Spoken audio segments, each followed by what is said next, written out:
Hello, I'm Pastor Ted Wilkinson, pastor here at Bethany United Church of Christ in North Carolina. I'd like to thank you for joining me here today for this Good Friday message. I'd like to start us off by reading from Mark's account of the crucifixion and death of Jesus, Mark chapter 15, verses 21 through 41. The soldiers compelled a passerby who was coming in from the country to carry Jesus' cross. It was Simon of Crete, the father of Alexander and Rufus. Then they brought Jesus to the place called Golgotha, which means the place of the skull. And they offered him wine mixed with myrrh, but he did not take it. And they crucified him and divided his clothes among themselves, casting lots to decide what each would take. It was 9 o'clock in the morning when they crucified him.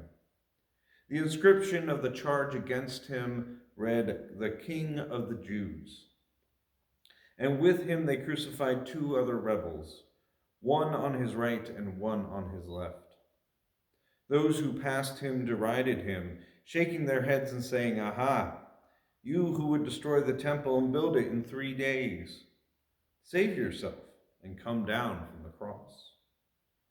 In the same way, the chief priests, along with the scribes, were also mocking him among themselves, saying, "He saved others, but he cannot save himself.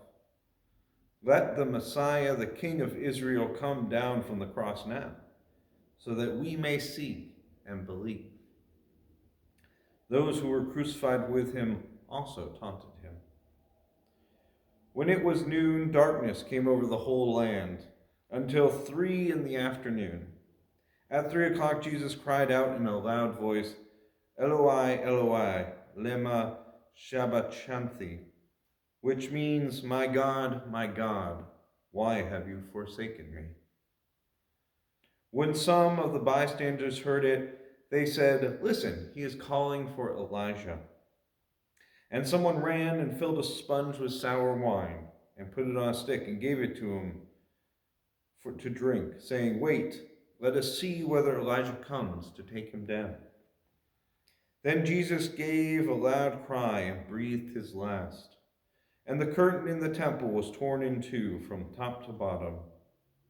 Now when the centurion who stood facing him saw that in this way he breathed his last, he said, "Truly this man was the Son of God."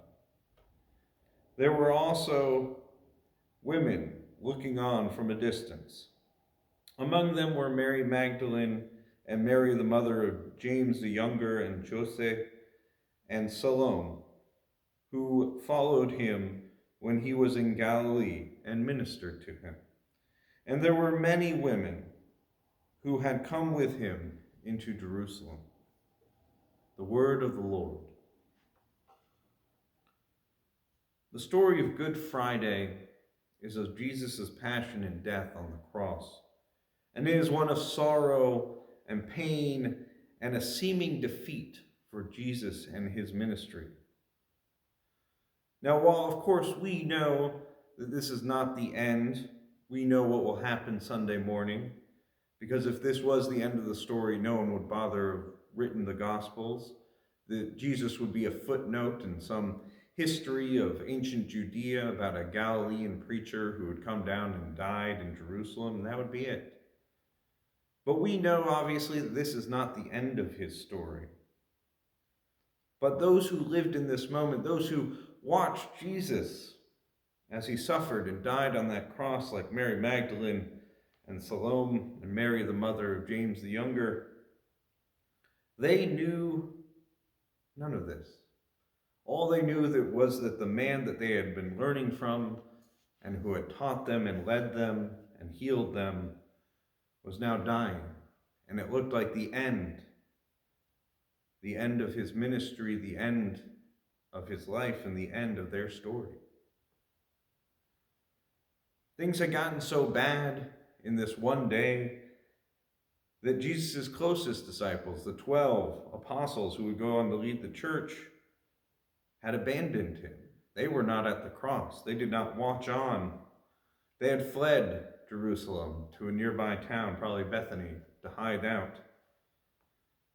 Only a few of them, like Mary Magdalene, are brave enough to stay, strong enough to be with Jesus in the last moments.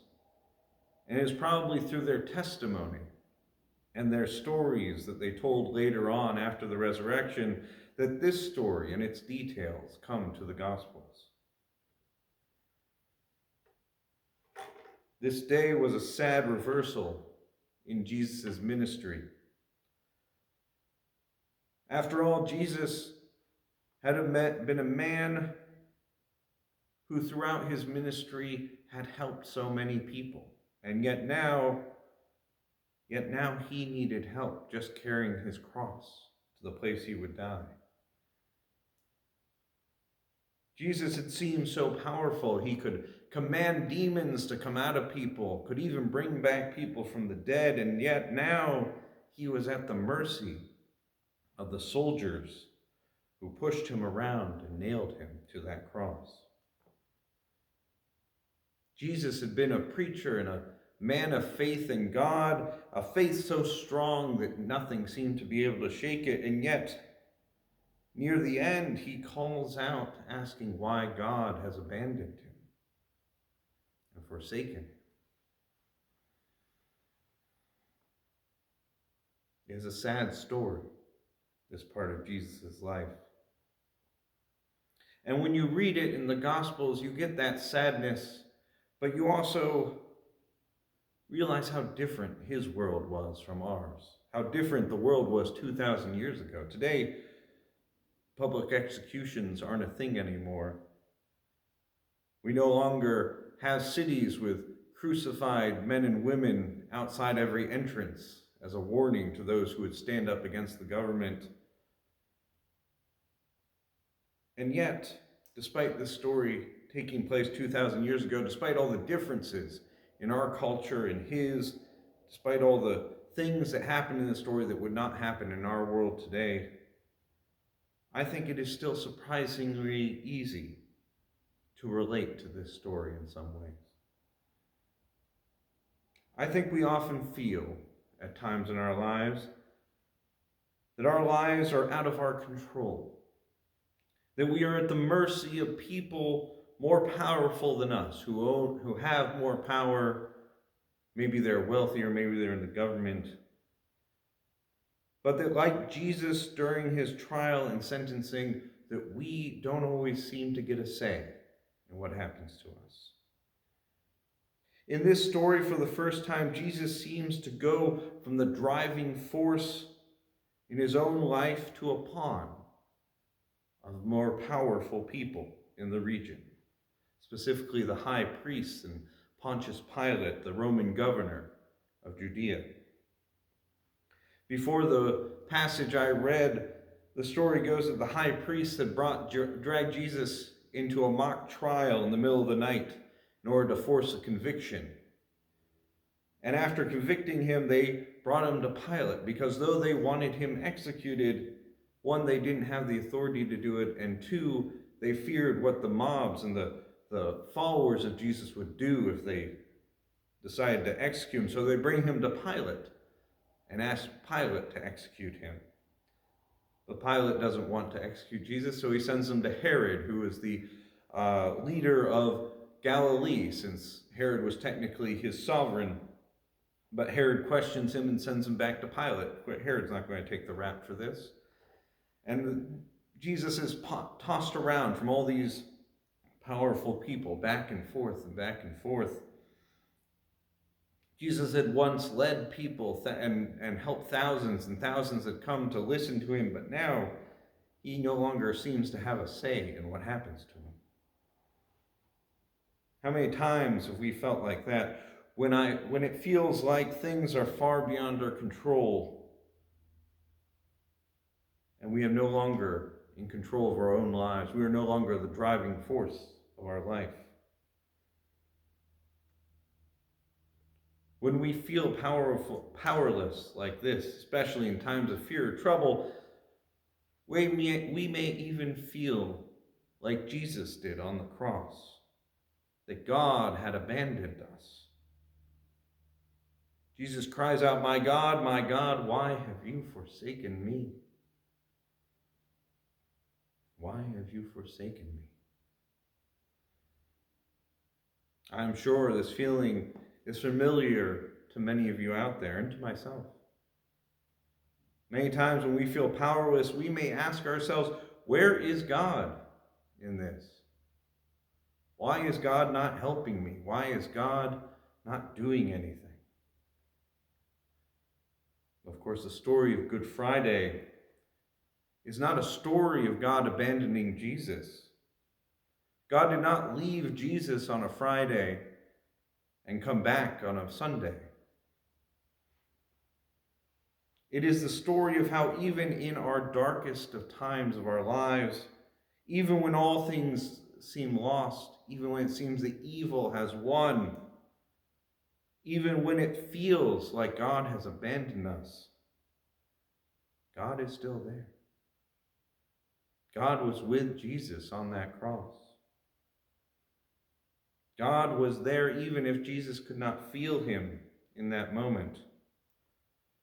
And in our darkest moments, in our darkest times of our lives, when it feels like we are alone and have been abandoned, we know from experience and we know from our faith that God is still there. Even if we cannot feel his presence, even if it seems like everything is going wrong, even when we want to cry out, as Jesus did, God, why have you abandoned me? We know that God is still there. This story, of course,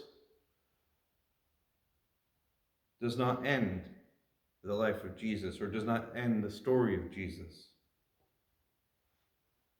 We know Jesus' story does not end on a cross, does not end in a tomb,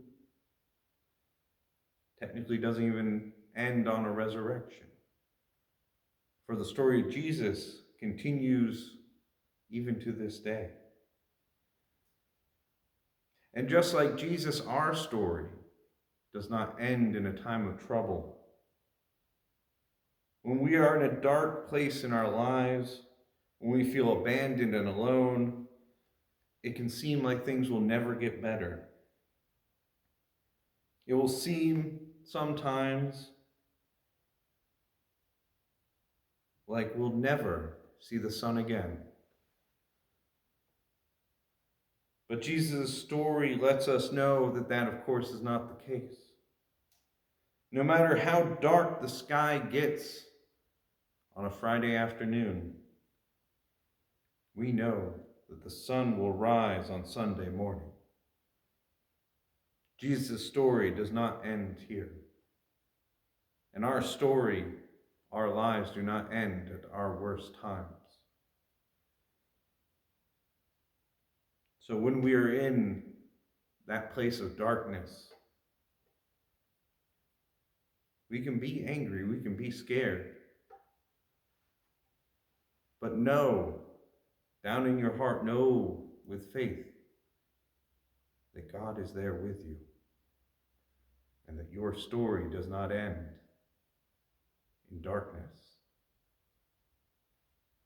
It ends like Jesus's, in the light of a new morning, of a new life and resurrection with him. And so with that, I'd like to thank you again for coming or for listening to my Good Friday message. I hope you will come and join us here at Bethany for Easter. We have our Easter sunrise service at 8 a.m. and then a breakfast at 9 and another service at 10. I hope I'll see you at some of those. We'll, of course, be videotaping at least the 10 o'clock one and uploading that on Facebook and YouTube. So if I don't see you in person, I hope I'll see you here online. And with that, thank you for joining me, and God bless you, and have a good day.